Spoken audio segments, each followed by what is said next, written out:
Nous voyons ces attaques qui ont eu lieu à différents endroits, encore une fois avec des actifs militaires iraniens qui ont été détruits. Le CEDCOM continue de montrer une partie des opérations qu'ils poursuivent à différents endroits en Iran. Le conflit avec l'Iran s'intensifie à un niveau surprenant. Pourquoi ? Parce que des attaques continuent également d'être menées par l'Iran vers l'extérieur. Nous allons parler de ce qui se passe en ce moment, mais aussi d'une affaire étrange qui attire l'attention aux États-Unis. Regardez, ici nous voyons, écoutez ceci, merci.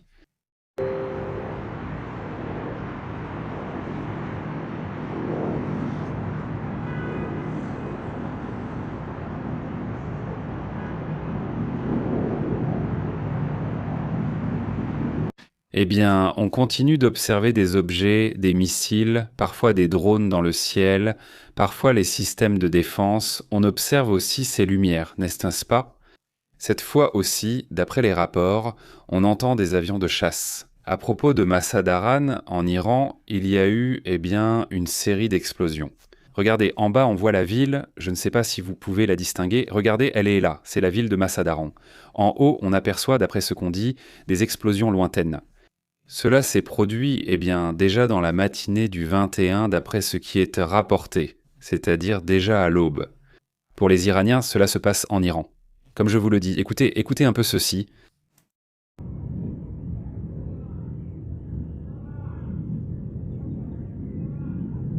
Écoutez un peu, voilà ce que c'est.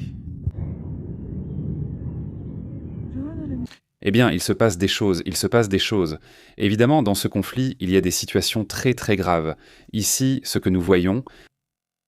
Ici, nous voyons comment ils sont évacués. Ici, les soldats polonais qui se trouvaient dans des zones du Moyen-Orient, en Irak spécifiquement, sont déjà arrivés pour éviter qu'il ne leur arrive quelque chose dans cette guerre en cours. Ils ont donc été évacués de la zone, c'est-à-dire les soldats de l'OTAN quittant la zone à risque. Donc en Irak, oui, ils sont dans ces bases en Irak. Aussi, une partie importante de ce qui se passe dans cette région également, nous observons ces images que nous voyons ici. Nous voyons un incendie qui a été provoqué par des drones iraniens contre le centre de soutien diplomatique du département d'État des États-Unis, à Bagdad, la capitale de l'Irak. La situation est également terrible. Et voilà, sur une autre image, nous voyons la fille de Reza Pahlavi, la princesse, disons-le ainsi, non ? Écoutons un peu. Pourquoi est-ce important ? Parce qu'elle apparaissait à la télévision d'État iranienne. La télévision d'État a été piratée et maintenant ils diffusent un message du Nouvel An de la princesse Nour Pahlavi. C'est aussi en partie ce que l'on observe en ce moment dans cette région également. Bon, qu'est-ce que c'est ?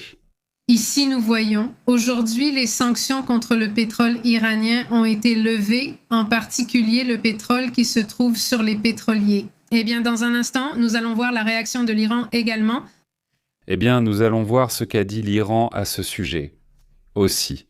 Bon, alors, que se passe-t-il dans ce message ?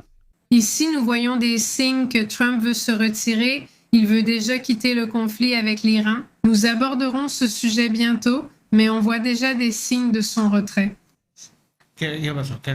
En gros, il dit que les objectifs ont été atteints et donc qu'il devrait déjà partir. Non, mais bon. Voilà, bon, c'est tout. Il ne veut pas partir, n'est-ce pas ? Celui-ci cherche essentiellement à s'en sortir, évidemment. C'est un signe que le conflit ne se passe pas bien. Et je pense que les nouvelles elles-mêmes parlent d'elles-mêmes. La possible sortie des États-Unis marquerait donc une défaite, c'est-à-dire, s'ils partent, ce serait une défaite. Trump va vouloir le présenter comme une victoire, mais tu dirais, le régime continue. Et la question nucléaire, aujourd'hui, Raphaël Grossi de l'OEA disait que le matériel est toujours là et qu'il n'est pas certain que le programme ne continue pas. Donc selon l'OEA, les rapports qu'ils ont indiquent donc que c'est opérationnel, c'est-à-dire que le dossier nucléaire continue d'être travaillé, qu'il n'a pas été endommagé, disait-il. Aujourd'hui, l'Iran se vantait d'avoir encore des usines de missiles balistiques, c'est-à-dire qu'il continue d'en fabriquer. Passons aux détails de ce qui se passe dans le monde. Mais regardez cette image, elle a aussi attiré l'attention, c'est une image partagée par Al Gosina. Ce média assez célèbre là-bas au Moyen-Orient montre ceci. Que dit-il ? Eh bien, voici déjà la réaction de l'Iran à la levée des sanctions par les États-Unis. Ils disent qu'ils n'ont pas de pétrole supplémentaire, donc cela ne les intéresse pas de le vendre sur le marché. Autrement dit, sur cette question de la levée des sanctions, l'Iran dit « ça m'est égal, nous n'avons même pas de pétrole supplémentaire à vendre, nous en vendons déjà assez ». Alors, c'est aussi impressionnant. On montre ces images, c'est un moment très impressionnant où un drone ukrainien s'approche d'un hélicoptère russe. Pourquoi est-ce intéressant ? Parce qu'au final, regardez, ces drones ont tendance à frapper ce type d'hélicoptère qui coûte une fortune. Donc la guerre est en train de devenir, comme je vous le dis, une guerre de drones, une guerre entre la Russie et l'Ukraine, mais aussi en Iran, où ce qui est particulièrement extraordinaire dans ce que fait l'Ukraine, c'est que ces drones ne dépendent absolument de rien. Les drones, notamment cette année, sont fabriqués par les Chinois qui produisent entre leurs propres puces ou en achètent à l'Occident. Ils adaptent cela. En fait, ils ont créé des usines pour différentes parties des drones afin de ne dépendre de personne, même pas de l'Occident. On ne considère pas pour l'instant que l'armée ukrainienne soit la mieux préparée d'Europe, car elle a seulement 4 ans d'expérience de guerre. Mais attention, ce n'est pas une guerre ordinaire. Ils ont appris à utiliser presque toutes les armes américaines, européennes et russes. Non, je veux dire, il ne leur manque que les armes chinoises et ils ont déjà l'armée la plus compétente en armes. C'est un sujet qui prend un tournant très important et qui leur rapporte déjà, ou va commencer à leur rapporter, d'énormes bénéfices. Ils disent que rien qu'avec les antennes pour drones, qui sont des antennes avec des capacités différentes d'une antenne normale, ils en fabriquent environ 13 000 par jour. Oui, ils sont en train de créer leurs propres missiles, du type Tomahawk, enfin leur propre version des Tomahawk, et ils fabriquent aussi leurs propres drones. Mais en dehors de ça, il y a quelque chose dont on parle très peu. Ils ont créé une série de systèmes de guerre électroniques qui sont uniques, que seuls eux possèdent. En ce moment, il y a une série de réunions au Moyen-Orient pour voir s'ils vont leur vendre ça, mais évidemment, ils vendent ça cher, leur amour, parce qu'au final, ils disent « c'est ce que nous avons appris, avec de la sueur et du sang, littéralement, cela nous a coûté beaucoup de vide pour apprendre cela ». Les drones que possèdent actuellement les États-Unis et que possèdent beaucoup d'autres pays sont peut-être très bons, ce sont peut-être les Chinois, ils ont beaucoup de technologie, tout ce que tu veux. Le point, c'est comment tu sais comment ça fonctionne sur le terrain de guerre. Chaque fois que tu y vas, le drone y va et, disons, effectue ou accomplit une mission, il envoie des informations en temps réel. Dans tout ce qui s'est passé, alors, les drones et les robots qu'ils ont en ce moment en Ukraine apprennent en temps réel. Ce qui fait que la quantité d'informations est impossible à obtenir autrement qu'en étant dans un conflit armé. C'est un sujet dont ils profitent et dont les Russes profiteront sûrement aussi, car la Russie est aussi en guerre. Et la Russie va aussi essayer d'innover dans ce sens. Mais ce que je veux dire, les autres n'apprennent que des miettes, car si les pays ne font qu'observer, ils ne saisissent que ce qu'on leur montre. Pourtant, le sujet est immense. Un autre sujet intéressant, c'est ce qui se passe aux États-Unis. Allons-y avec ça. Il y a une série de drones qui sont arrivés dans différentes parties des États-Unis. Et donc ici, nous vous avions déjà parlé du peu que l'on savait à ce sujet. Aujourd'hui, plusieurs médias américains ont abordé le sujet, surtout parce que, c'est les États-Unis. Il a dû admettre que, il n'a rien pu faire. Et j'avais des doutes, parce qu'il y avait encore très peu d'informations sur la nature de ces drones. De quel type de drone s'agit-il ? En temps de guerre, ils permettent que des drones pénètrent dans des zones sensibles. Ce qu'ils disent est surprenant. Environ 15 drones sont entrés dans des zones sensibles, même nucléaires, aux États-Unis. En pleine guerre, ces drones entrent, envahissent et restent pendant des heures. Ce n'est pas comme si les drones étaient passés vite, qu'on ne les avait pas vus ni attrapés et qu'ils n'étaient jamais revenus, n'est-ce pas ? Les drones circulent dans toute cette zone. Par groupe de 15, ils restent 4 heures. Ils utilisent tous les systèmes électroniques, les fameux déjà minutes, Rien ne fonctionne pour eux, absolument rien. Ils se sont déjà rendus compte que ces drones ont des capacités de contrôle à très longue distance, donc quelqu'un contrôle ces drones depuis très loin. Il entre dans des zones sensibles. Et non, jusqu'à présent, il n'a pas été possible de les abattre. Eh bien, on en parle parce qu'au début, quand on a discuté de la nouvelle, on disait 2, peut-être 3 drones. La quantité exacte n'était pas précisée, mais aujourd'hui, on révèle que cela s'est produit du 9 au 15 mars de ce mois-ci. C'est-à-dire ce mois-ci, toujours le 9, le 15 en pleine guerre, en fait. Et il y avait des vagues de 12 à 15 drones qui entraient dans ce cas. La base aérienne de Bardeldonde, où en plus on opère le B-52 qui a une capacité nucléaire. Et on dit qu'en plus, il a une résistance aux interférences. Ce dont nous parlions, le brouillage et ce contrôle à longue portée, ainsi que la trajectoire qu'ont suivi ces drones, suggèrent aussi que leurs manœuvres sont délibérées pour éviter d'être suivis. Dès qu'ils les ont vus, le centre a été installé. Vous êtes tous rentrés et les opérations aériennes ont été suspendues pour raisons de sécurité. Ils affirment que ces drones ne sont pas des modèles commerciaux, mais des appareils personnalisés nécessitant des compétences techniques avancées. Et le schéma indique des tests intentionnels pour mesurer la réponse militaire des États-Unis. Comment ils se protègent? Et le risque inclut également des interruptions opérationnelles et des menaces directes à la sécurité nationale. On s'attend à ce que les survols continuent à court terme. Autrement dit, ils savent déjà qu'ils vont continuer. Il faut se rappeler que cela a duré plusieurs jours, du 9 au 15, et pendant ces jours-là, ils restaient au-dessus de la base pendant 4 heures par jour. Comment est-il possible qu'ils n'aient pas pu les abattre? Ils ont essayé de les abattre. Ils ne pouvaient pas leur faire de brouillage. Ils n'ont pas pu les suivre. Ils sont apparus et disparus, c'est-à-dire, ils ont des systèmes, ils le font, ils ont des satellites, ils ont soi-disant la technologie la plus avancée du monde. Et ils ne peuvent pas. Ni l'OTAN, ni l'Europe, ni se livrent pour perdre, parce qu'il n'y a pas de pays qui ne sont pas de l'OTAN, qui recevaient aussi ce genre de visite, disons-le, non. Et que, eh bien maintenant, aux États-Unis, je veux dire, on se rappelle le sujet de la Pennsylvanie et tout ce qui se passait alors, mais jamais une seule fois. Il y a une série de désaccords. Une guerre à proprement parler, eh bien, n'existait pas à ce moment-là, mais à ce stade, en pleine guerre. Les systèmes d'alerte s'activent, les systèmes de défense s'activent, et donc la réaction, en théorie, serait beaucoup plus rapide. Le fait que cela apparaisse déjà même dans les médias américains, ABC News lui-même a publié un long article sur le sujet. Au cas où vous voudriez vérifier là-bas, et d'autres médias, les médias aussi sont surpris car au final, cela fait partie de cette fierté, pas de cette fierté. C'est une époque, et ici je parle d'époque. Toute la décennie, c'est-à-dire cette décennie de 2020 à 2030, toutes les légendes sont en train de tomber, n'est-ce pas?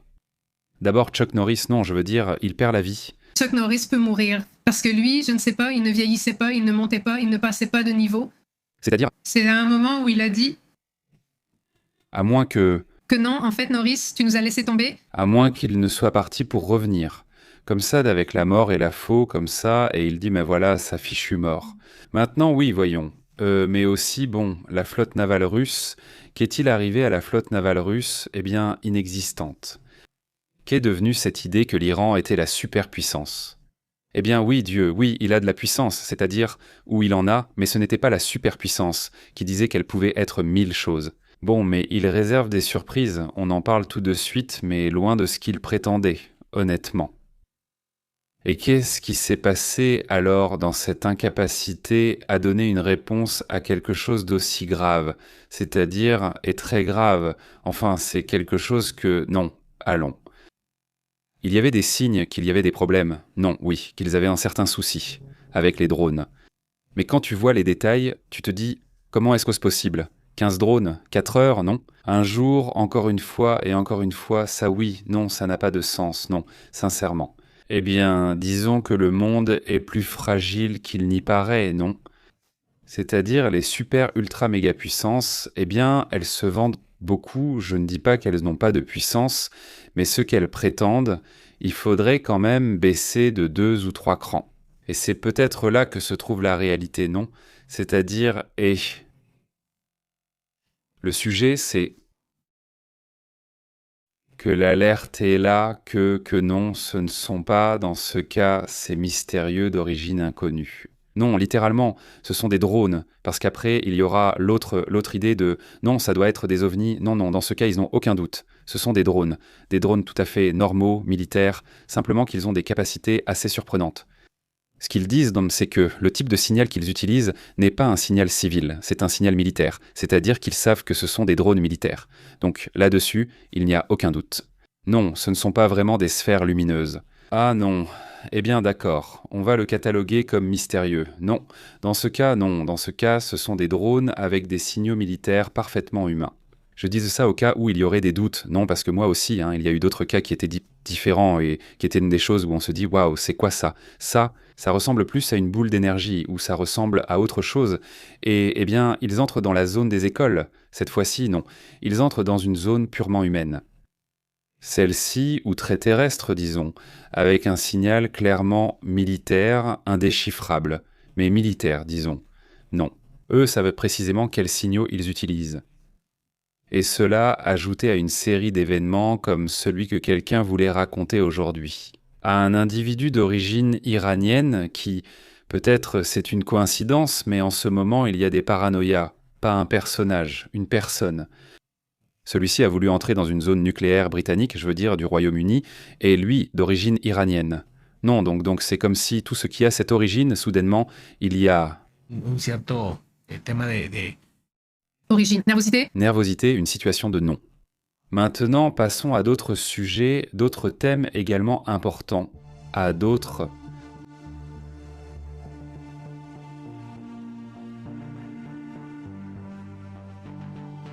Une autre chose qui est complètement folle. En ce moment, une attaque ou une attaque potentielle contre l'île Diego de Garcia est signalée. Si c'est bien le cas, comme cela est rapporté, et cela est déjà relayé par différents médias internationaux. En ce moment même, l'Iran serait en train de montrer un type de missile beaucoup plus long, avec une capacité bien supérieure à ce que l'on pensait qu'ils avaient. La surprise du jour, les drones et 2 missiles lancés depuis l'Iran. Et soudain, ils commencent à voler, ils commencent à s'éloigner, et c'est impressionnant. Et ces drones, où vont-ils ? Eh bien, il semble qu'ils se dirigent vers Diego Garcia. Comment ça, l'aile de Diego Garcia est très loin. Ils sont censés avoir une portée maximale de 2000 km, et cette île se trouve à environ 4000 km. Cela est en train de redéfinir tout ce que l'on sait sur les armes militaires iraniennes. Pourquoi, au moment où ils disent « nous en avons fini avec les missiles, ils n'ont plus de capacité », il s'avère qu'ils sortent maintenant les plus gros, à moins qu'il y en ait d'autres. Donc, ils lancent le premier, et s'il échoue, ils en lancent 2.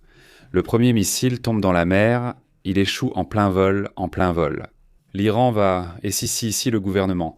Le deuxième missile, oui, les Américains ont dû l'abattre, c'est-à-dire, le fait qu'ils aient dû l'abattre, cela te laisse le doute de... Et est-ce ce qu'il va arriver ? Et s'il arrive, il entrerait au Royaume-Uni, parce que s'il arrive, souvenez-vous que l'île ou l'atoll, n'est-ce pas ? Comme on dit par là, ce n'est pas les États-Unis, c'est une base. Pratiquement les États-Unis, c'est ça, regardez. C'est très très joli, non ? Mais l'Iran aurait lancé 2 missiles balistiques. Ceux-ci, sont considérés comme ayant une portée, ce n'est pas intercontinentale, c'est-à-dire que ce n'est pas non plus une portée moyenne, c'est une portée d'environ 4000 km. Selon ce qui est rapporté, cela change la perception réelle.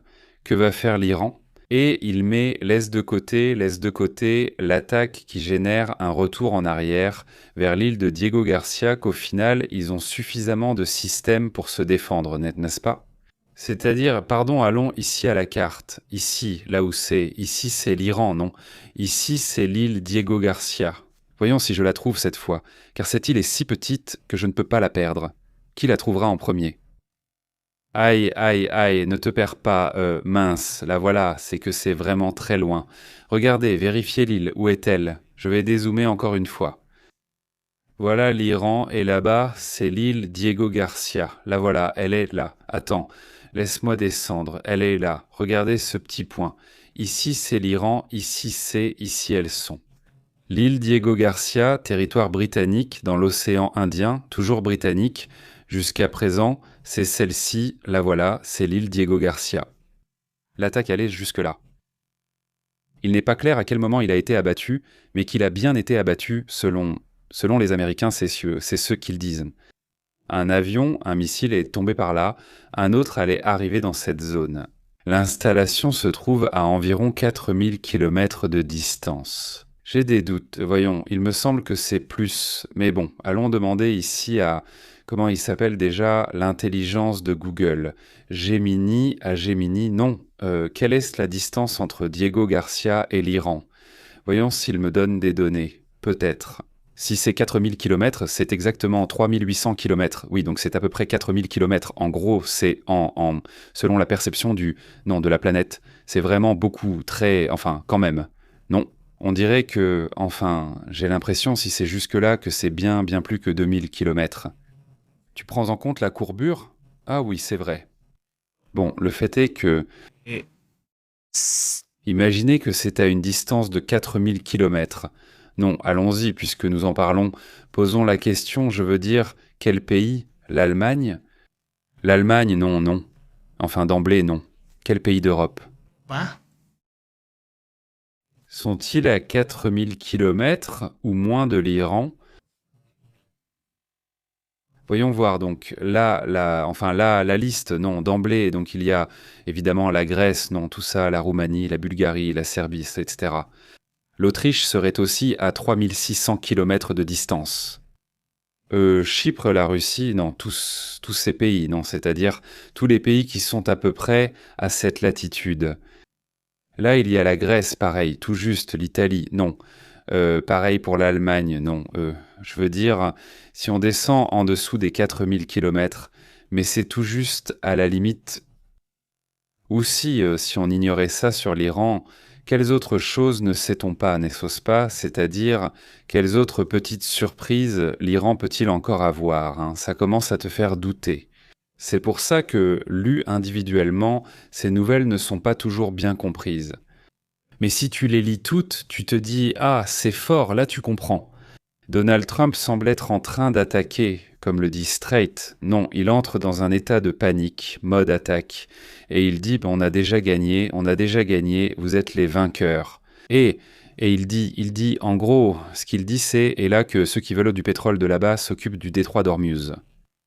Bon, au revoir. En gros, il dit « Si personne ne veut m'aider, eh bien, c'est votre problème, débrouillez-vous. Oui, c'est moi qui ai provoqué ça, mais bon, ça ne m'intéresse pas. Pétrole, responsabilité partagée. J'ai du pétrole à 200 $, si tu veux, je te le vends. Ce n'est pas un peu fou, cette histoire, non ? Et donc, voilà, c'est pour ça que je dis que cette décennie, c'est comme une décennie où les légendes tombent, parmi elles Chuck Norris. Mais aussi à une époque où, tout comme l'information s'est démocratisée, non ? Avant, l'information était réservée à certains pays, à certains groupes, et à l'intérieur de ces pays, à certaines élites seulement. Ces élites avaient l'information, non ? Et si on remonte plus loin, c'est l'origine des Illuminati et d'autres choses. Je m'éloigne un peu, mais c'est ça. Certains groupes voulaient se rebeller et disaient « Eh, moi aussi je veux des informations, etc. » Non. Mais à un moment donné, la planète a évolué. Beaucoup de choses se sont démocratisées. Pas mal de choses. Même les produits eux-mêmes, n'est-ce pas? Les produits sont, au début, disons, les téléphones portables. Non, les portables, c'était seulement pour très peu de gens, et c'était des portables de cette taille-là, non. Mais il y avait extrêmement peu de gens qui pouvaient y accéder. Pareil pour la radio, la télévision, etc. Si tu remontes encore plus loin, et petit à petit. Tout le monde avait déjà la radio, ok, tout le monde avait déjà la télévision, tout le monde avait déjà un portable, tout le monde avait déjà Internet. Avant, il était impensable que quelqu'un puisse être trader, par exemple, vendre et acheter des actions, et maintenant, grâce aux crypto-monnaies et à d'autres moyens. Et je le dis parce que je connais des histoires comme ça, des gens qui vivent sous des dictatures très dures en Afrique. Ici même, au Venezuela, par exemple, il y a des cas de jeunes qui ramenèrent de la nourriture à la maison. Même plutôt bien. Grâce à Internet, ils se connectaient, commençaient à acheter et vendre des actions d'un jeu vidéo. Si tu veux. Mais ils trouvaient la formule pour prospérer dans des pays avec des circonstances très difficiles. Oui, ce que je veux dire, c'est que beaucoup de choses se sont démocratisées. L'ADN, les généticiens, le fait que quelqu'un puisse modifier l'ADN était, mais alors, extrêmement difficile et très compliqué. A-t-on pu créer de la technologie avec le CRISP, dans lequel une personne avec relativement peu de ressources, dans un garage, dans un entrepôt, peut expérimenter et faire des choses avec le CRISP, et concrètement manipuler l'ADN, avec lequel il obtient des résultats. Nous avons vu des groupes, des cartels, et d'autres groupes qui utilisent donc des drones, qui posent donc des mines. On va dire que les bonnes choses se démocratisent, pour le dire ainsi, de façon très mélodramatique. Non, les bonnes choses et aussi les mauvaises, n'est-ce pas ? C'est-à-dire, c'est aussi ce qui se passe avec les conflits. Je vois comment, il y a de plus en plus de pays qui commencent à surprendre par leur capacité, on va dire, non. C'est-à-dire, tu vois des pays qui, peut-être avant, ne comptaient pas vraiment, mais qui ont suffisamment de créativité pour te surprendre ou vraiment te compliquer les choses. Entonces, J'imagine qu'ils ont dû dire quelque chose à Trump, c'est-à-dire le Pentagone, les services de renseignement. Comme tu dois faire un pas en arrière, ou 2 ou 3, parce que les choses se compliquent. Ce n'est pas qu'il n'y ait pas eu de dégâts. Il y a clairement eu des dégâts. Il suffit de voir combien de généraux ils ont déjà. Mais il est aussi clair qu'ils avaient déjà prévu la possibilité qu'une élite disparaisse et qu'il y ait quelqu'un pour la remplacer, non ? C'est aussi un sujet qui semble, du moins avec les signaux que donne Trump, être en train de se produire. Que se passe-t-il ? Alors, la question que je vous pose ici, pour qu'on passe à un autre sujet, n'est-ce pas ? Cette guerre semble-t-elle devoir se terminer bientôt, ou bien va-t-elle se prolonger ? Apparemment, la décision dépend de 2 personnes, même si ce n'est peut-être pas le cas. C'est-à-dire, apparemment, la décision est entre Netanyahou et Trump. Je ne sais pas si Netanyahou ou Trump vient en premier, honnêtement. Mais l'autre option, c'est « et si ». Si en supposant qu'il se retire, que Netanyahou se retire et que Trump se retire, imaginons qu'ils se retirent tous les deux. Bon, on a déjà fini et je ne sais pas quoi, et qu'ils disent « Ah, vous avez fini, mais nous non », aussi parce que ça donnerait cette impression. Non, ils ont dit que la guerre finirait quand ils le décideraient. Eux, ils veulent ce plan où on leur promet, premièrement, qu'ils ne seront pas attaqués comme ça, et deuxièmement, qu'on les laisse continuer à enrichir le matériau nucléaire. C'est-à-dire, ceci, comme il est dit ici, qu'il l'a dit. Mec, non, bon, celui qui a dit « cette guerre va durer longtemps », oui, elle va durer très longtemps. Moi aussi, oui. Guillermo, parce que oui, enfin, en réalité, je veux dire, en étant super réaliste, je ne pense pas que pendant ce voyage, on va sortir de cette guerre de sitôt. Je veux dire, ça ne l'arrange pas de laisser un Iran à moitié vivant ou à moitié mort, comme vous voulez le dire, parce qu'à la première occasion, il va se relever et devenir une arme nucléaire. Ils ne vont pas mettre longtemps à le faire. Non. Enfin, là maintenant, l'objectif c'est soit il y a un changement de régime, soit il y a un changement de régime. Je veux dire, du point de vue de Netanyahou, je pense que c'est ça. Non, même s'il disait il y a peu qu'il restait, 4 semaines ou quelque chose comme ça, même s'il le disait, mais non, il ne peut pas donner de date, n'est-ce pas, il dit. Dieguito, merci beaucoup, Dieguito, pour ce super commentaire, salutations. Salutations aussi à Ricardo, comment vas-tu ? Très bien, Carlos Martinez, comment ça va ? Benedicto Rublos dit « Cette guerre dure depuis des décennies ou des siècles, je pense qu'elle va continuer. » Salutations Rublos, comment vas-tu ? Elle se prépare, eh bien oui, depuis des décennies, en fait, essentiellement depuis que cette révolution a commencé. Bien qu'avant cela, il y avait déjà aussi ces déséquilibres.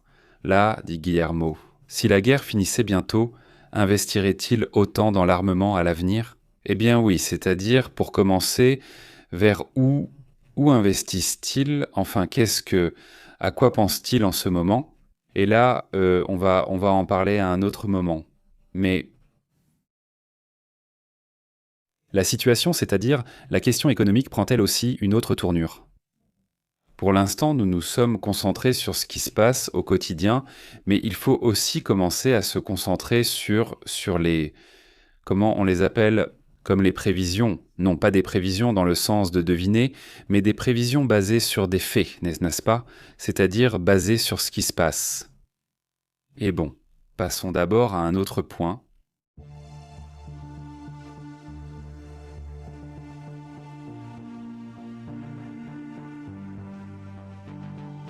Voici la carte, voyons si je peux la mettre ici. Voici la carte montrant jusqu'où les missiles iraniens pourraient atteindre avec les nouvelles connaissances dont on dispose actuellement. Impressionnant. Les voilà. C'est pour ça que tu disais l'Allemagne, un petit bout de la France. Allemagne, Danemark. Non, eh bien il y a tout, c'est-à-dire en fait c'était la partie, tout le Moyen-Orient. Non, cette Espagne est épargnée. Ils étaient alors en France. Espagne, France, Portugal, Royaume-Uni, Norvège. Vas-y, Royaume-Uni. Vas-y pour la Norvège, il fait le tour. Eh bien c'est vraiment fou, oui, c'est vraiment fou. Le truc c'est, disons, la plage qu'on met pas de... Eh bien maintenant peut-être... Il n'en avait que 2 et il voulait les utiliser, on ne sait pas, n'est-ce pas? Enfin, c'est une autre des théories sur pourquoi la deuxième bombe nucléaire a été larguée au Japon. C'est parce qu'on pensait qu'en en lançant une, ils allaient vent se dire « et si jamais ils n'en ont qu'une seule ?»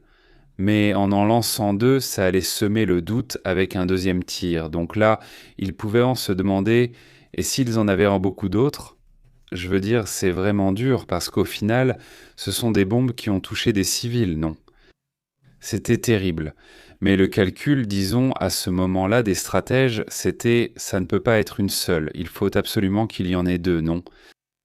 Il faut que ce soit sur des civils et encore des civils. Non, c'est-à-dire... Leur logique est vraiment étrange. Non, vraiment étrange. Enfin, c'est une époque où, maintenant qu'on s'en souvient à nouveau, non, ce moment, non, de la guerre et du nucléaire. Il circule une interview d'un ancien ministre de la Défense japonais qui dit, eh bien, aussi, non la manière. Comme parce que, eh bien, ils s'entendent bien maintenant avec les États-Unis, ils sont partenaires. Celui-ci dit, eh bien, il y a encore un débat sur pourquoi ces armes ont été utilisées. C'est-à-dire, il ne veut pas dire qu'ils sont évidemment en désaccord, mais, eh bien, parce qu'il dit, oui, d'un côté, la guerre c'est fini, mais de l'autre, eh bien... Et c'est qu'ils allaient déjà se rendre. Ils savaient déjà qu'ils allaient se rendre. Bon, on ne va plus discuter de ce genre de choses, non, Ventagno? Mais, eh bien, les Mexicains encore plus. Passons à un autre sujet.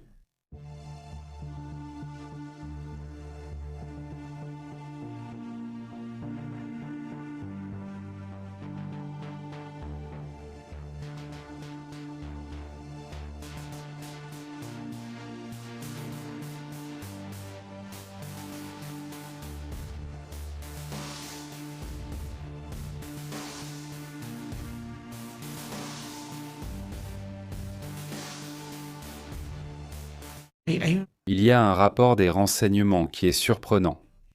D'abord, une chose que je pense que, plus ou moins, ici dans la communauté, nous pressentions déjà.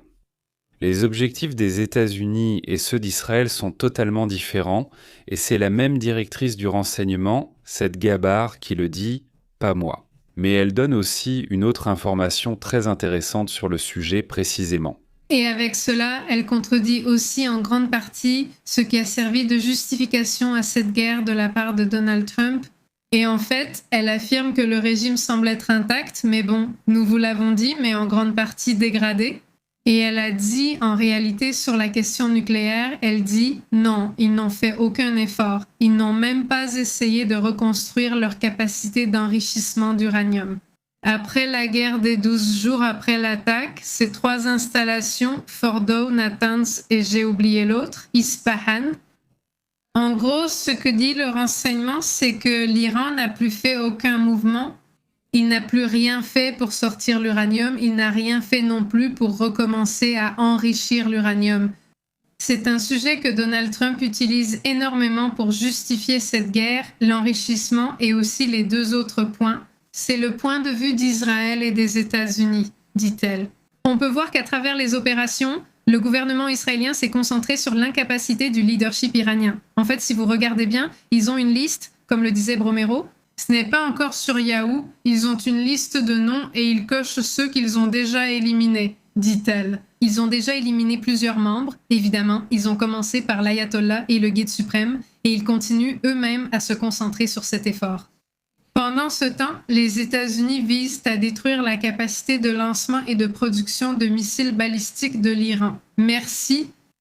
Qu'est-ce que dit l'Iran? Au moins, ils disent que les usines continuent de fonctionner. Mais ça, qui sait, n'est-ce pas? Oui, ils disent que leurs usines continuent de fonctionner. Soi-disant, dit Carlos Martinez, ce n'est pas Carlos qui le dit. Il ne faut même pas penser à un Iran avec des armes atomiques. C'est la partie qui, tout à coup, ici, n'est pas comprise. Je veux dire, idéalement, enfin, parce qu'idéalement, il vaudrait mieux qu'il n'y ait pas d'armes atomiques. Et ça, dans un monde parfait, ce serait le mieux. Mais un Iran avec des armes nucléaires, un Iran qui se vante de pendre, d'exécuter des gens qui protestent parce qu'ils ne sont pas d'accord avec eux, et en plus, eux. C'est-à-dire, hier on a annoncé la pendaison de quelques jeunes, dont l'un était un athlète de 19 ans, un athlète de 19 ans. Sa vie, c'était de représenter son pays dans le sport. Fièrement, sûrement, mais ils étaient en désaccord avec les ayatollahs. Non. Et il a montré cela lors des manifestations. Le fait d'être une figure reconnue dans le sport, eh bien, on s'acharne encore plus contre eux. Lui et plusieurs de ses camarades auraient perdu la vie, selon les dires. Si c'est ce qu'ils font avec des jeunes sportifs de haut niveau, on peut imaginer ce qu'ils feraient à ceux qu'ils considèrent comme des ennemis, n'est-ce pas? C'est ça le problème qu'il peut y avoir avec certains pays qui pourraient vouloir étendre ce genre de problématique, non. Salut, t'as pâti là, Guillaume, très bien. Si la Corée du Nord n'a pas proposé la bombe nucléaire à l'Iran, tu vois que non. Jusqu'à présent, à ce qu'on sache, au moins, ils ne leur ont pas proposé de conseils en armement. Oui, mais bon, ils avaient déjà une connexion, non? Ils avaient déjà commencé à avoir des relations, c'est-à-dire un accord entre eux. Ce qui rend aussi cela plus dangereux, c'est de savoir qu'un pays qui possède effectivement des armes nucléaires, en plus d'avoir très envie, comme de détruire les États-Unis, il avait aussi déjà un lien avec l'Iran? C'est l'une de ces lignes rouges, que ce soit la Russie ou enfin, la Russie. Il disait que ceux non plus n'étaient pas d'accord, c'est ce qu'il disait, non, pour que l'Iran ait des armes nucléaires. C'est-à-dire, mais non, ils ne pensent pas non plus faire quelque chose pour l'empêcher, pas dans le cas des drones, dit-il. Je ne crois pas à 4 heures immobiles. Non. Non, immobiles, non, pas du tout, et ils ne sont pas super puissants non plus. N'est-ce pas? Oui. Non, des drones, évidemment, se déplaçant d'un côté à l'autre. Et en plus que ce sont des vagues qui arrivent, qui passent au-dessus de la base. Et eux, enfin c'est pour ça qu'ils pensent que c'est un test, parce que, je veux dire, s'ils voulaient t'attaquer, ils l'auraient déjà fait, non? Enfin, mais ça ressemble plutôt à un test pour mesurer la réaction des États-Unis. En gros, de toute façon, c'est un sujet qui revient constamment dans tous les pays qui sont, en difficulté. Non, ils approchent un avion, ils le font entrer là, et voilà, tu vois, la réaction, ah, ils ont la capacité, ils mettent tant de temps, je ne sais pas quoi, non. Et tout ça, avant que la guerre en Ukraine ne commence, ça arrivait à peu près 5 fois par an, autant de la Russie vers les États-Unis que des États-Unis vers la Russie, 5 fois par an. Maintenant, ce n'est même plus une nouvelle, non, qu'ils interceptent un avion russe ou un avion américain s'approchant de la Russie, non. Alors aussi, si c'est le cas, vraiment, salutations, comment vas-tu, José? Salutations, vas-y, très bien, fais attention en conduisant. Marcella, comment vas-tu? Salutations, Dieguito, comment vas-tu? Oui, non, Diego, exactement, pas comme ça, tous ensemble. Imagine, non, là vraiment, il n'y avait pas moyen, non, là ce serait vraiment de la folie, non? Il dit, ah père, comment vas-tu? Bonsoir, comment ça va? Comment as-tu été? Eh bien, écoutez, passons à autre chose, passons à un autre sujet. Ce direct va aussi être relié à un autre, parce qu'on ne veut pas trop mélanger. Les sujets suivants sont également liés au conflit, mais ils sont centrés non seulement sur ce qui va se passer, mais aussi sur ce qui est prédit. Cela concerne plusieurs sujets, comme l'inflation, qui en ce moment est déjà en train de s'envoler. Donc on ne se dit même pas au revoir, le direct s'arrête automatiquement et on commence immédiatement. On y va.